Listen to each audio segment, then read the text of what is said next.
হিমালয়ের পাদদেশ থেকে যুক্তরাষ্ট্রের টেক্সাস ভয়াবহ বন্যা ও ভূমিধসে বাড়ছে হতাহতের সংখ্যা। চীন নেপাল সীমান্তে প্রবল বর্ষণে সৃষ্ট বন্যা ও ভূমিধসে অন্তত ৮ জন নিহত এবং ৩১ জন নিখোঁজ হয়েছেন। ভেসে গেছে দেশ দুটিকে সংযোগকারী সেতু। অন্যদিকে যুক্তরাষ্ট্রের টেক্সাসে স্মরণকালের বন্যায় মৃতের সংখ্যা ১০০ ছাড়িয়েছে। নিখোঁজ প্রায় ২০০, যাদের ১/৩ শিশু। মঙ্গলবার হিমালয়ের কোলে চীন নেপাল সীমান্তে নেমে আসে ভয়াবহ বিপর্যয়। টানা প্রবল বর্ষণে সৃষ্ট বন্যা ও ভূমিধসে প্রাণ হারানো বেশ কয়েকজনের মরদেহ উদ্ধার করা হয়। নিখোঁজ আরও ৩০-এর অধিক, যাদের মধ্যে রয়েছেন নেপালি ও চীনা নাগরিক।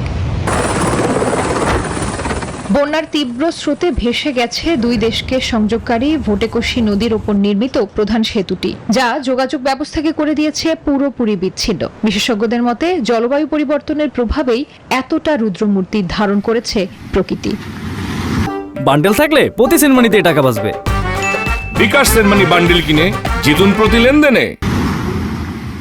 একই রকম ভয়াবহ চিত্র যুক্তরাষ্ট্রেও। টেক্সাসের হিল কান্ট্রিতে গোয়াদালুপ নদীর উপত্যকায় রেকর্ড বৃষ্টিতে সৃষ্ট আকস্মিক বন্যায় মৃতের সংখ্যা ১০০ ছাড়িয়ে গেছে। নিখোঁজ প্রায় ২০০, নিহতদের প্রায় ১/৩ শিশু। সবচেয়ে বেশি ক্ষতিগ্রস্ত হয়েছে কারভিল শহর। সময় গড়ালেও নিখোঁজদের সন্ধানে চলছে সর্বোচ্চ চেষ্টা। Desk report, news 24।